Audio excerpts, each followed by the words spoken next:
ಚಿಕ್ಕಜ್ಮಾನ್ರೆ, ನೀವು ಆ ವಜ್ರೇಶ್ವರಿಯವರು ಮಾತಾಡೋದನ್ನ ನೋಡ್ತಿದ್ರೆ ಯಜಮಾನ್ರು ಇಲ್ದಿರೋ ಸಮಯದಲ್ಲಿ ನೀವೇ ಅವ್ರಿಗೆ ಹೇಳಿ ಕರ್ಸಿರೋದು ಅಂತ ನನಗೆ ಗೊತ್ತಾಗೋಯ್ತು.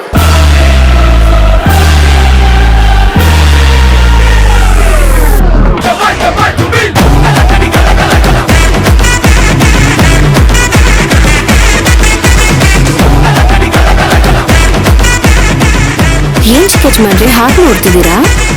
ನಿಮ್ ಬಂಡವಾಳ ಬಯಲಾಗೋಯ್ತು ಅಂತ ನೋಡ್ತಾ ಇದ್ದೀರಾ? ಅಲ್ಲ, ಹೀಗೆಲ್ಲ ಯೋಚನೆ ಮಾಡೋದಕ್ಕೆ ನಿಮ್ಗೆ ಹೇಗಾದ್ರೂ ಮನಸ್ಸು ಬಂತು? ಹಳ್ಳಿ ಸೊಗಡಿನ ವಯ್ಯಾರಿ ಬಿಟ್ರೆ ಚಾಮರಾಜನಗರದ ಎಕ್ಸ್ಪ್ರೆಸ್ ಹೋಗ್ತಾನೆ ಇರುತ್ತೆ. ನಾನೇ ಕರ್ಸ್ದೆ ಅನ್ನೋದಕ್ಕೆ ಪ್ರೂಫ್ ಏನ್ರಿ? ಈಗ ನೀವಿಬ್ರು ಮಾತಾಡಿದ್ದನ್ನ ಅರ್ಥ ಮಾಡ್ಕೊಳಕ್ ಆಗ್ತಿರೋಷ್ಟು ದಡ್ಡಿ ಅಲ್ಲ ನಾನು. ನೀವು 100 ರೂಪಾಯಿ ಆಕ್ಟಿಂಗ್ ಮಾಡಿ ಅಂದಿದ್ದು, ಅವರು ಕೊಟ್ಟಿರೋ ಪಾರ್ಟಿಗಿಂತ ಜಾಸ್ತಿ ಮಾಡ್ತಿದ್ದಾರೆ ಅಂದಿದ್ದು, ಇದೆಲ್ಲ ಏನ್ ಹೇಳಿ? ರೀ, ಏನೋ ಮಾತಲ್ಲಿ ಕೌಂಟ್ರ್ ಬಂತಪ್ಪ. ಅದಕ್ಕೆ ತಾಳಿ ಕಟ್ಟಿರೋ ಗಂಡನ ಮೇಲೆ ಅನುಮಾನ ಪಡೋದು ತಪ್ಪಲ್ವಾ? ಇಷ್ಟಪಟ್ಟು ತಾಳಿ ಕಟ್ಟಿಸ್ಕೊಂಡಿರೋ ಗಂಡನ ಮೇಲೆ ಅನುಮಾನ ಪಟ್ರೆ ಅದು ತಪ್ಪು. ಇಷ್ಟನೇ ಇಲ್ದೆ ಈ ತಾಳಿ ಕಟ್ಟಿರೋ ಗಂಡನ ಮೇಲೆ ಅನುಮಾನ ಪಟ್ರೆ ಯಾವ ತಪ್ಪು ಇಲ್ಲ.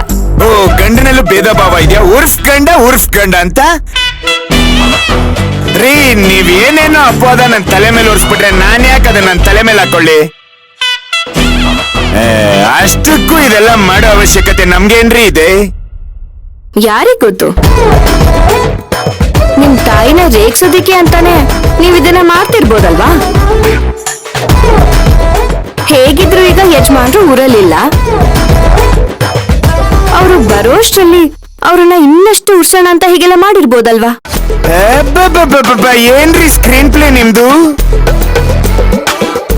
ಹಿಂಗೆ ಮುಂದಕ್ಕೆ ಹೋದ್ರೆ ಬರವಣಿಗೆ ದಕ್ಷಿಣದಲ್ಲಿ ಶುರುವಾಗಿದೆ, ಉತ್ತರಕ್ಕೆ ತಿರ್ಬಿಡುತ್ತಪ್ಪ. ನನಗಂತ ಯಾವ ಆಸೆಗಳು ಇಲ್ಲ. ಈಗ ನನ್ನ ಅನುಮಾನ ನಿಜ ತಾನೆ? ಇಷ್ಟ ದಿನ ದುರ್ಗಮ್ಮನ್ ಧ್ಯಾನ ಮಾಡ್ಕೊಂಡ್ ಮಲ್ಕೋತಿದ್ರಿ, ಇವತ್ತೇನು ನನ್ ಧ್ಯಾನ ಮಾಡ್ತಾ ಇದೀರಾ? ಹಾಗೆಲ್ಲ ಮಾಡಬಾರ್ದು, ತಪ್ಪು ಮಲ್ಕೊಳ್ಳಿ. ಹೀಗೆಲ್ಲ ಹೇಳಿ ನನ್ನ ಯಾಮರ್ಸ್ಬೋದು ಅಂತ ಅನ್ಕೋತಾ ಇದ್ದೀರಾ? ಅಯ್ಯಯ್ಯೋ, ನಿಮ್ಮನ್ನ ಯಾಮರ್ಸಕ್ಕಾಗತ್ಯೆ? ಹೋಗ್ತಿರೋ ಟ್ರೈನ್ ಬೇಕಾದ್ರೂ ಜೈ ಬಾಲಯ್ಯ ಅಂತ ಟ್ರೈನ್ನೇ ನಿಲ್ಸ್ಬಿಡ್ಬೋದು. ನಿಮ್ಮನ್ನ ಯಾಮರ್ಸೋದು ತುಂಬಾನೇ ಕಷ್ಟ ಬಿಡಿ. ನೀವ್ ಹೀಗೆ ನಾಜೂಕಾಗಿ ಮಾತಾಡೋದ್ರಲ್ಲೇ ನನ್ನ ಅನುಮಾನ ಇನ್ನೂ ಜಾಸ್ತಿ ಆಗ್ತಿದೆ.